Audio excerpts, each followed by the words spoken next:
Lalu kalau seorang anak, tugasnya adalah mengasihi, lalu bersikap dan berperilaku penuh syukur, dan menghormati. Yang pertama, mengasihi. Saya ingin tanya Alexandra, kalau kamu mengasihi orang tua itu seperti apa? Apa yang kamu lakukan?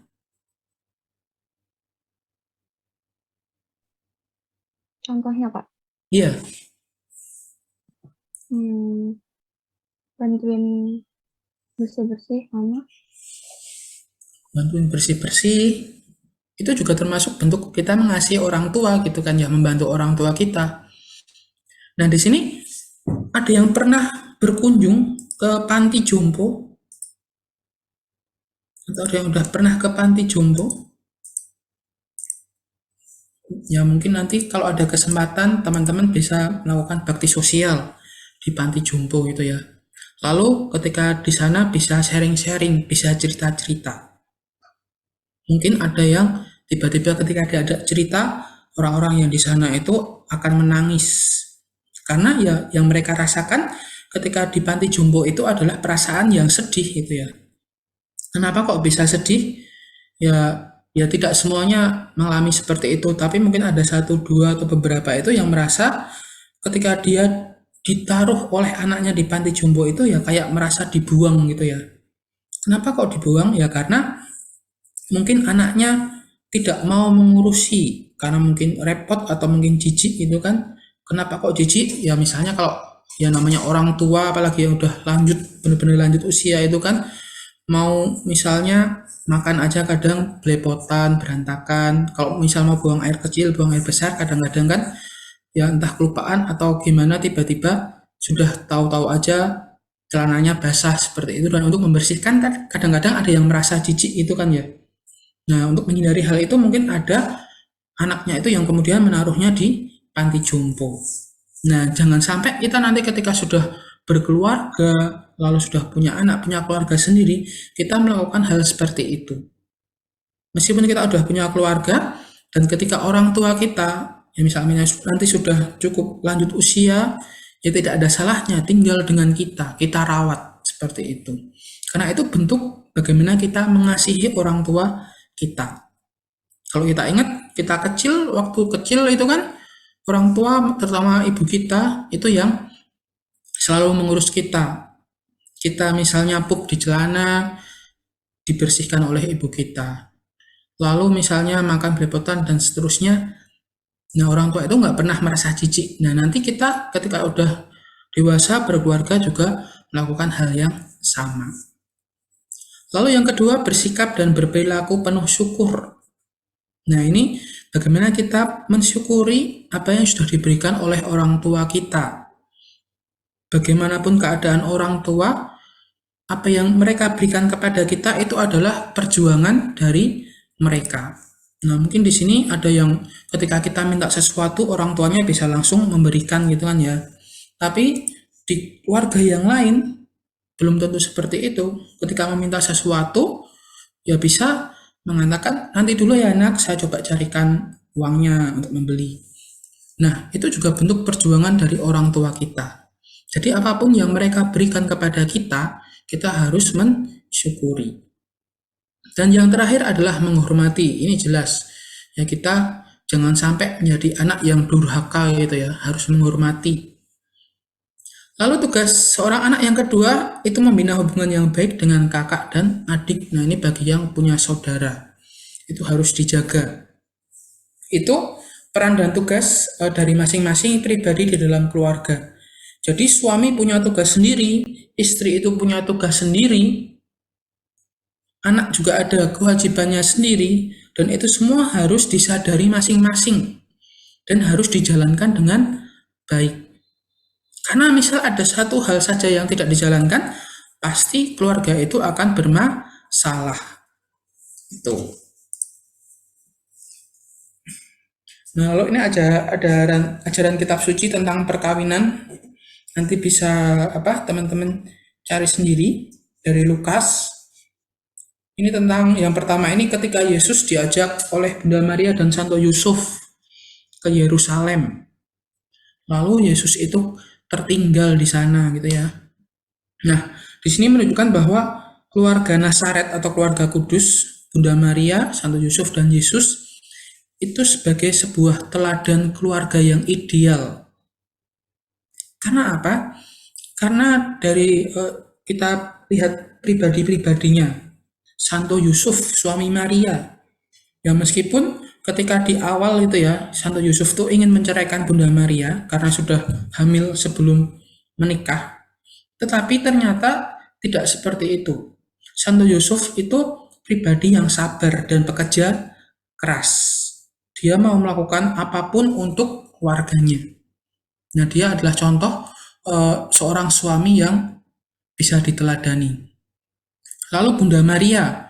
Bunda Maria itu adalah seorang wanita yang saleh. Lalu Bunda Maria itu adalah orang yang sabar.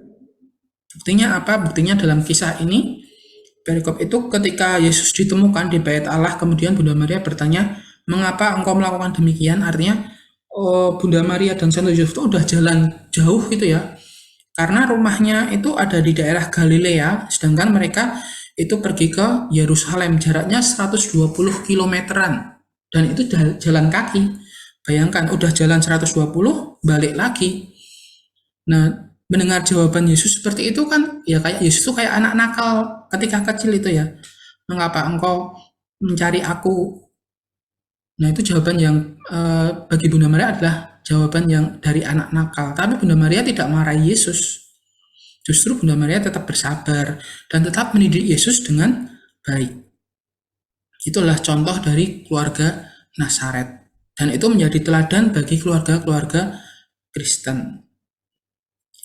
Lalu ini dari Imamat, nanti silakan bisa dibaca. Lalu yang terakhir di sini adalah dari Matius tentang satu daging. Jadi orang menikah melakukan perkawinan itu bukan hanya tubuhnya yang bersatu, tetapi jiwa raganya itu bersatu. Maka di sini dikatakan nanti mereka bukan lagi dua tetapi satu. Kalau tadi ajaran kitab suci, ini ada ajaran gerejanya. Yang pertama dari GS, Gaudium et Spes, artikel 52. Teks lengkapnya di buku teman-teman ada yang 52. Lalu dari Amoris Laetitia, ini adalah dokumen surat apostolik yang ditulis oleh Paus Fransiskus. Ada 3, sebenarnya ada dokumen lengkapnya cukup banyak nomornya, nanti saya bagikan, coba silahkan nanti bisa dibaca. Nah, maka dapat disimpulkan bahwa panggilan hidup berkeluarga itu memiliki dua sisi. Yang pertama, panggilan hidup itu sebagai sebuah rahmat. Kalau sebagai sebuah rahmat, apa artinya? Artinya itu adalah pemberian dari Allah. Di sini saya tuliskan, Allah mempersatukan seorang pria dan wanita dalam sakramen perkawinan oleh pejabat gereja, panggilan bagi suami istri untuk membangun kerajaan Allah dalam keluarga melalui perkataan dan perbuatan masing-masing. Nah, disitu berarti Allah yang mempersatukan. Suami istri itu Allah yang mempersatukan, dan ketika sudah bersatu mereka membangun keluarga, maka mereka dipanggil untuk membangun kerajaan Allah. Artinya apa ya? Melakukan hal-hal yang baik tadi dengan caranya masing-masing. Lalu yang kedua, panggilan hidup berkeluarga itu sebagai sebuah perjuangan. Yang namanya perjuangan ya pasti untuk mencapai sebuah tujuan. Nah, perjuangannya di sini untuk apa? Supaya keluarga itu bisa tetap harmonis. Itu terkait dengan panggilan hidup berkeluarga. Nah, sampai di sini dulu. Ada yang ingin bertanya dulu nggak? Atau ada yang ingin berpendapat terkait dengan panggilan hidup berkeluarga? Arti keluarga sudah jelas ya? Oke. Yang kedua, tentang perkawinan dalam tradisi Katolik. Nah, di sini harus kita garis bawahi, konteksnya ini adalah perkawinan di dalam lingkup gereja Katolik. Gitu ya. Maka mungkin nanti akan berbeda ketika dikaitkan atau dibandingkan dengan agama-agama yang lain.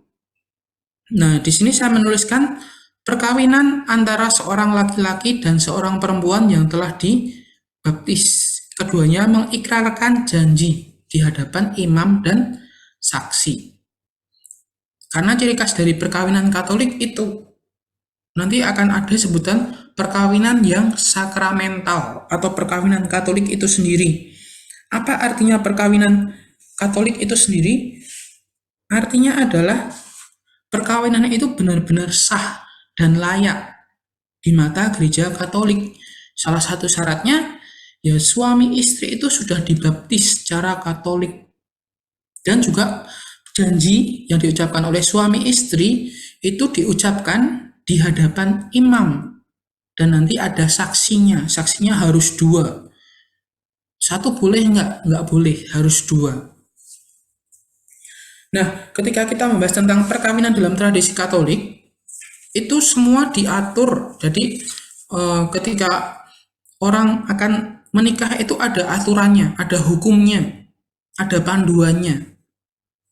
Nah, panduan itu terdapat di dalam apa sih? Terdapat di dalam KHK, Kitab Hukum Kanonik. Nah, mungkin teman-teman nanti bisa dilihat di buku paket di halaman 25. Di situ ada kata KHK, Kitab Hukum Kanonik. Nah, Kitab Hukum Kanonik atau KHK itu bukan hanya mengatur tentang perkawinan saja sebenarnya. Tentang kehidupan para imam juga diatur di situ. Nah, di sini saya coba memberikan sedikit penjelasan melalui video singkat terkait dengan KHK itu ya.